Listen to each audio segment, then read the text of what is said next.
Bear and Shell Show. Christmas edition. Well, actually, a Christmas Carol edition. Check out my recent acquisition. It's my Harry Potter stocking.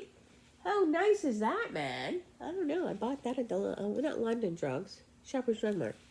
Yeah, and I'm like, yes, as you know, I don't tolerate black things in my house. But I couldn't resist. It's such a great stocking, and I love Harry Potter. Well, as you guys know, perhaps Harry Potter fan. So here we are on Saturday morning. Bear and I thought we'd come at you with a little bit of Christmas reading, and we have another guest speaker. I think the guest speaker thing has been working out so well, so you'll never guess who our Christmas speaker is today. You'll never guess. You'll never guess. Isn't it funny when people say guess, you'll never guess? I don't know. Guess, you'll never guess. It's the great 5:15. Okay, who remembers the show Rudolph's Shiny New Year? Who remembers it? One of my favorite shows. And then, the nights like, comes, we goeth, we searcheth. That's it.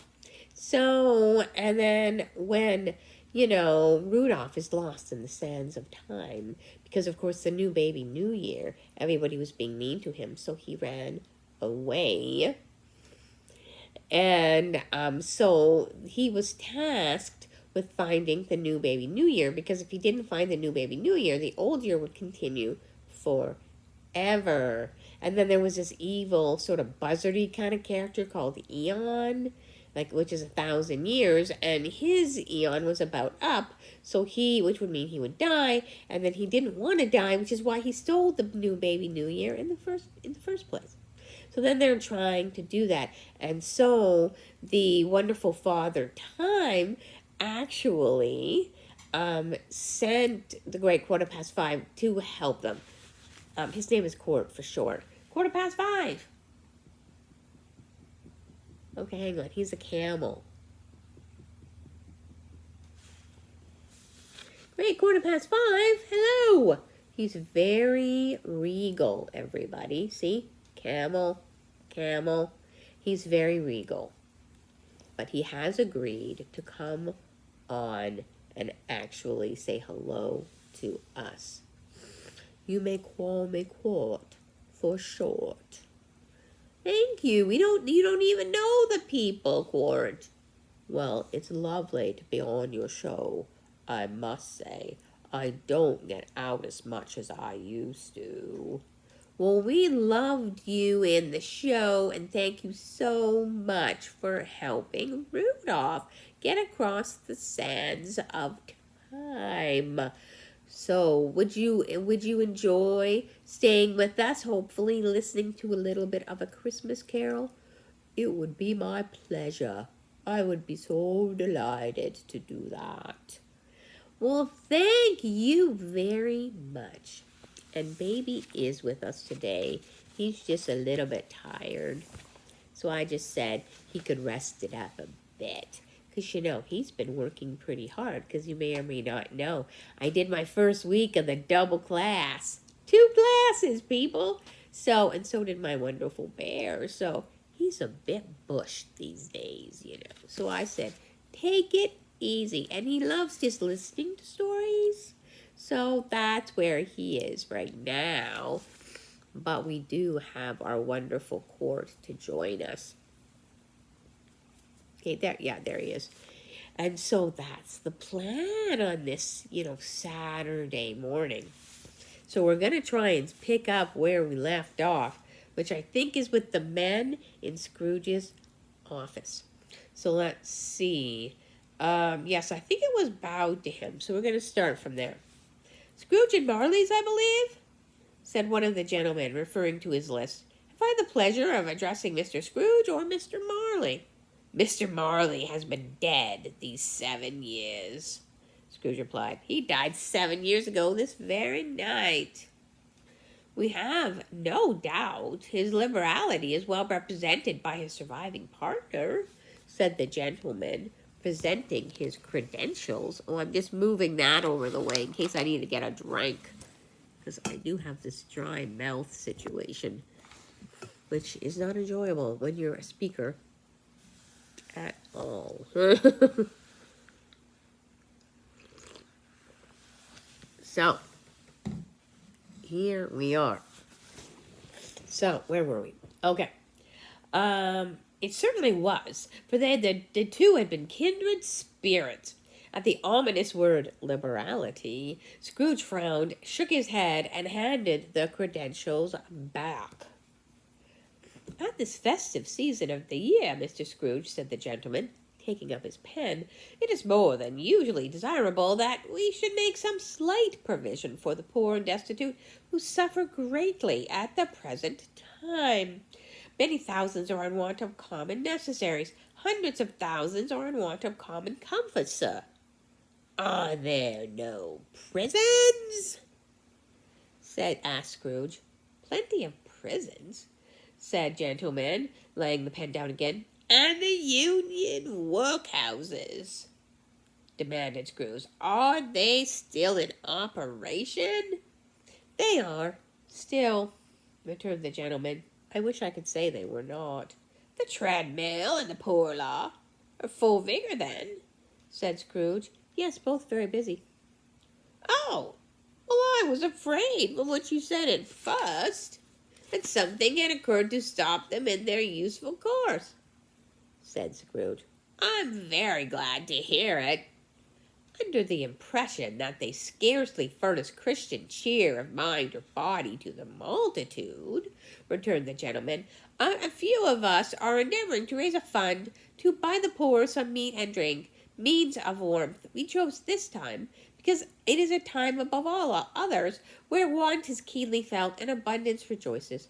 What shall I put you down for? Nothing, Scrooge replied. You wish to remain anonymous? I wish to be left alone, said Scrooge. Since you ask me what I wish, gentlemen, that is my answer. I do not make merry myself at Christmas, and I cannot afford to make idle people merry. I help support the establishments I have mentioned. They cost enough, and those who are badly off must go there. Many can't go there, and many would rather die. Just for a tip, these were awful places. They're not just honestly being awful. These were terrible places. Like you were in a desperate sort of situation if you were there.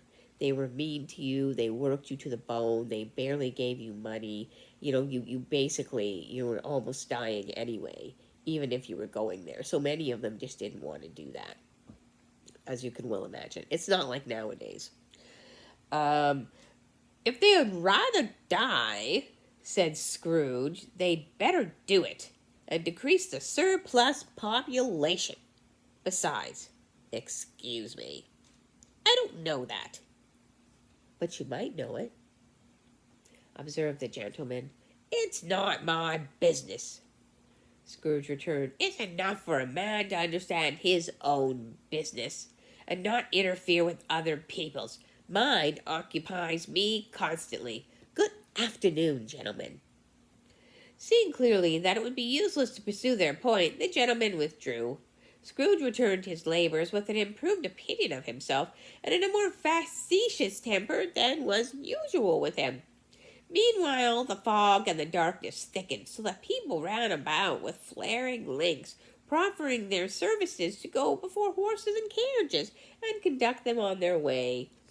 The ancient tower of a church, whose gruff old bell was always peeping slyly at Scrooge out of a Gothic window in the wall, became invisible, and struck the hours and quarters in the clouds with tremulous vibrations afterwards, as if its teeth were chattering in its frozen head up there. The cold became intense, not unlike now.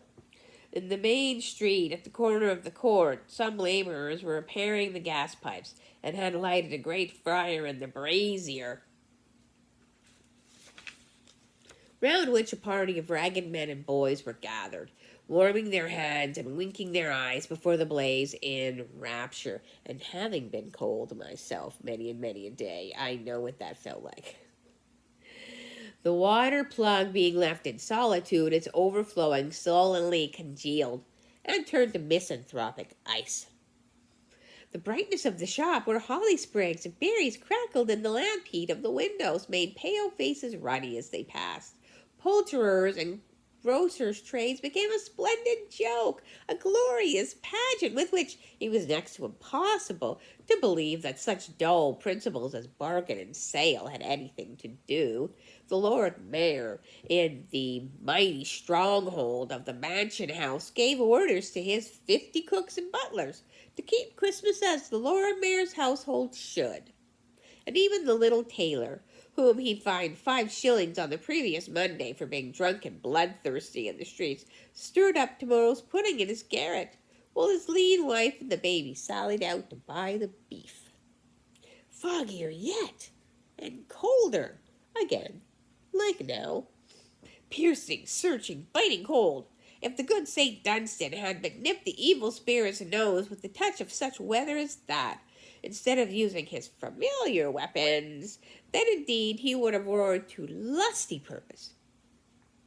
The order of one scant young nose gnawed and mumbled by the hungry cold as bones are gnawed by dogs, stooped down at Scrooge's keyhole to regale him with a Christmas carol, but at the very sound of "God rest you, merry gentlemen, may nothing you dismay," Scrooge seized the ruler with such energy of action that the singer fled in terror, leaving the keyhole to the fog and even more congenial frost.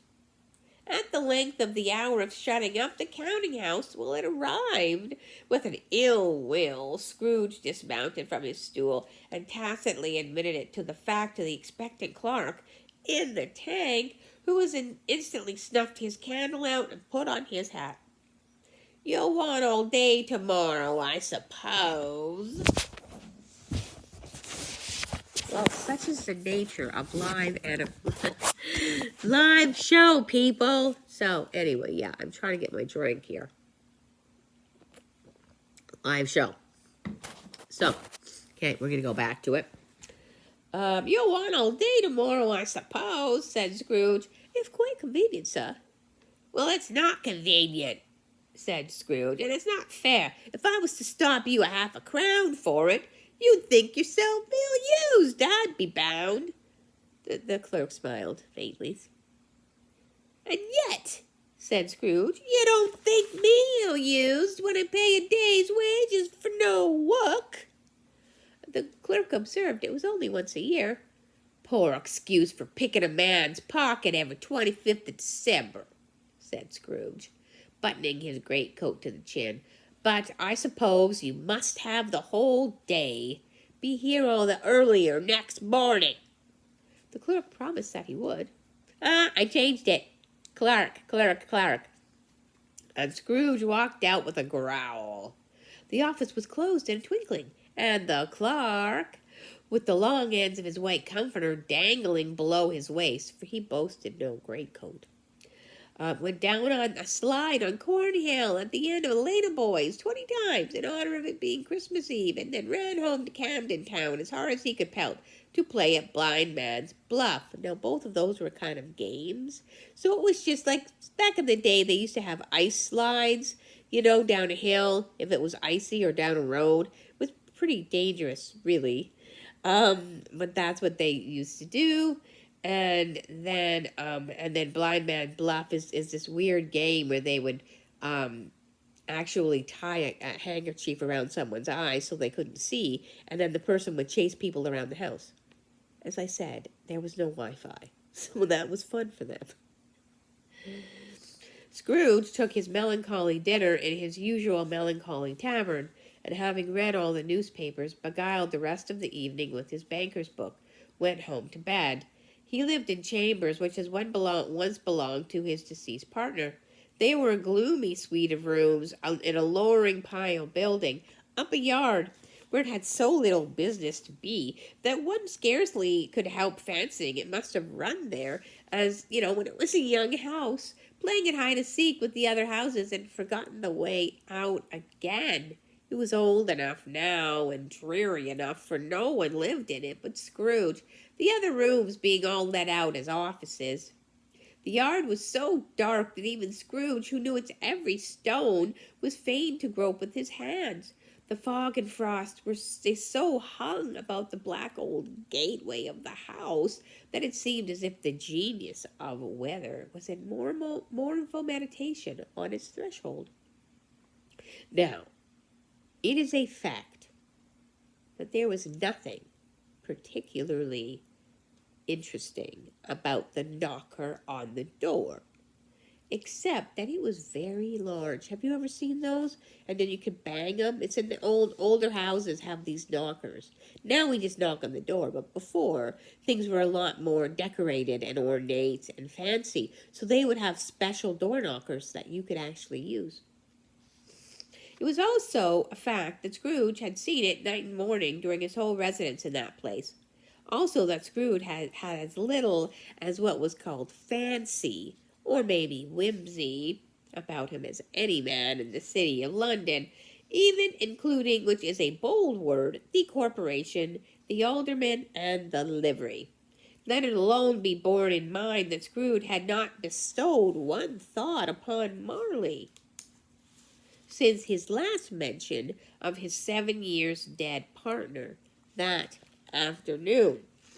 And then let any man explain to me, if he can, how that had happened that Scrooge, having his key in the lock of the door, saw the knocker without its undergoing any intermediate process of change.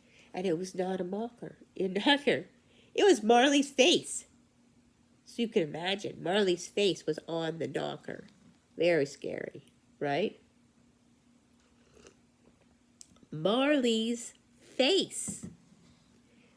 It was not an impenetrable shadow, as the other objects in the yard were, but had a dismal light about it, like a bad lobster in a dark cellar. It was not angry or ferocious, but looked at Scrooge as Marley used to look, with ghostly spectacles turned up upon its ghostly forehead. The hair was curiously stirred, as if by breath or hot air.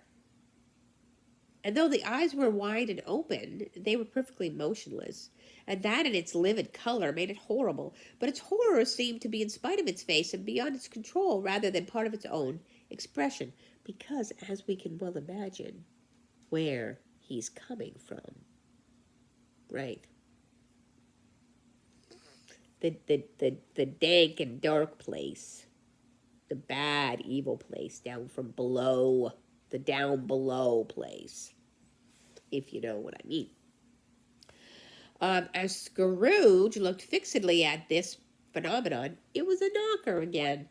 To say that he was not startled, or that his blood was not conscious of a terrible sensation to which it had been a stranger from infancy, would be untrue, but he put his hand upon the key he had relinquished, turned it sturdily, walked in, and lighted his candle. Because there was no lighting back then in Victorian era. There was no, actual indoor lighting back then. He did pause with a moment's irresolution before he shut the door, and he did look cautiously behind it first, as if he half expected to be terrified with the sight of Marley's pigtails sticking out from behind the hall. But there was nothing on the back of the door except the screws and the nuts that held the knocker on, so he said pooh, and slammed the door, closed it with a bang. The sound resounded through the house like thunder. Every room above, every cask in the wine merchant's cellar below appeared to have a separate peal of echoes of its own. He fastened the door, walked across the hall, up the stairs, walking slowly, trimming his candle as he went, which means turning it on, putting the fire, on.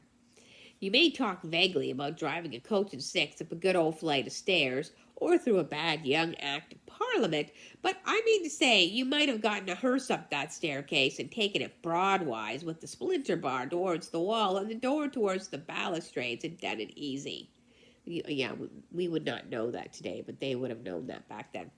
There was plenty of width for that, and room to spare, which is perhaps the reason why Scrooge thought a locomotive hearse going on before him in the gloom. Half a dozen gas lamps out on the street wouldn't have lighted the entry too well, so you might suppose it was pretty dark with Scrooge's dip, which just means a single candle and candle holder.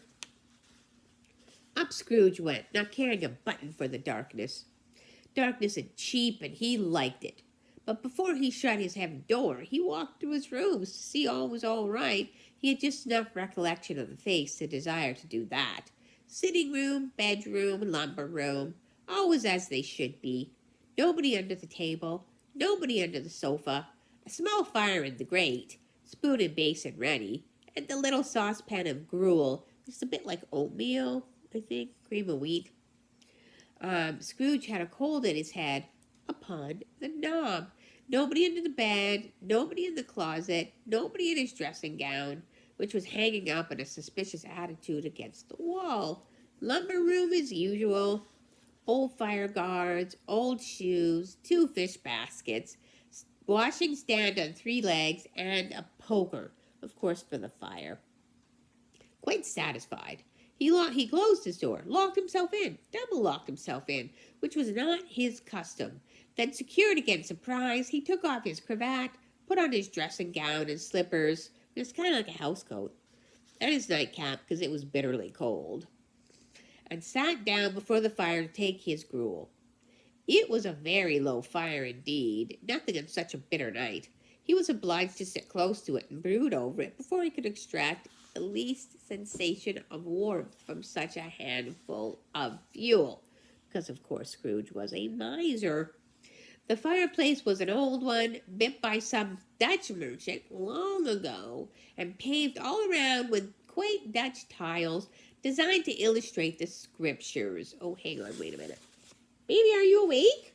Okay. Welcome. Baby's awake. Hello, everybody. Sorry, I was just a little bit busy, you know. Cheryl's working now, like 2 times a day, and so am I working 2 times a day, so it's a little bit early, so I was just resting. But I'm to the party now. Dun, dun, dun, dun, dun, dun, dun, dun, dun, dun, dun, dun, dun, dun, dun, dun, dun, dun, dun.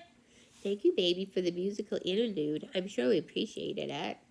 We're just on the part where he's going to meet Marley's ghost. That's where we are. Okay, so get settled in, man. Get settled in. Okay, where are we? Okay, the fireplace was an old one, built by some Dutch merchant long ago, and paved all around with quaint Dutch tiles designed to illustrate the scriptures.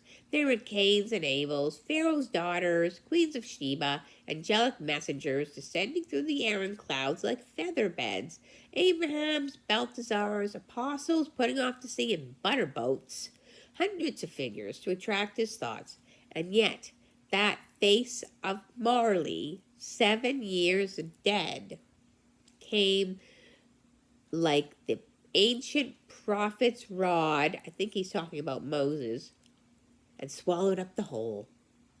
If each smooth tile had been a blank at first, with the power to shape some picture on its surface from the disjointed fragments of his thoughts, there would have been a copy on old Marley's head, on every one.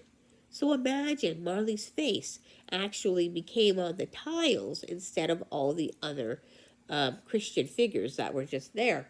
Humbug, said Scrooge, and walked across the room.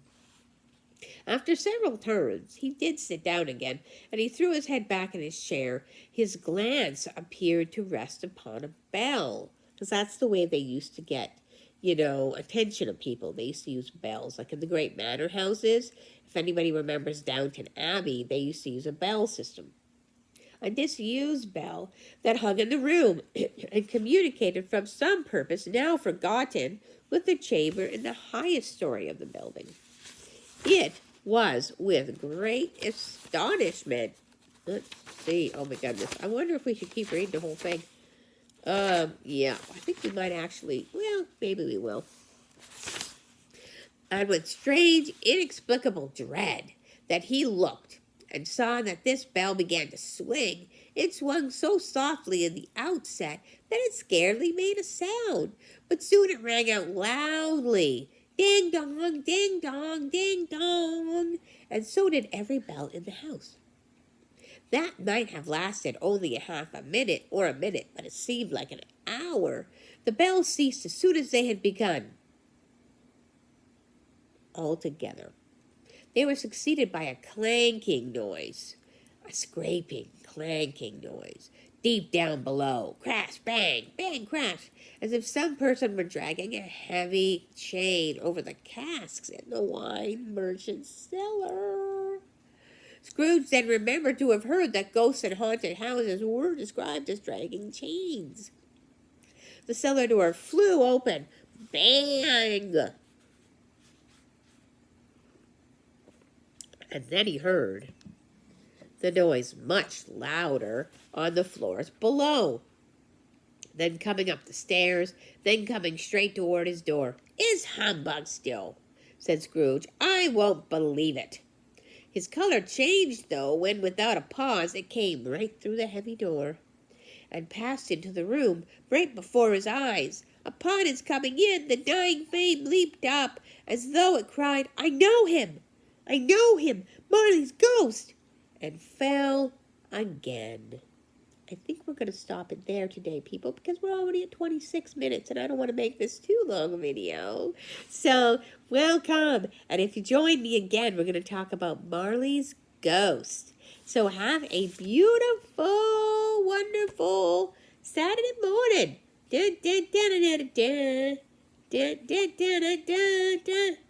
Thank you so much for joining us. Baby, did you know? Great 5:15 joined us. It was my pleasure. I hope everyone has a pleasant day. Thank you for having me. The Bear and Chill Show, Christmas Carol edition.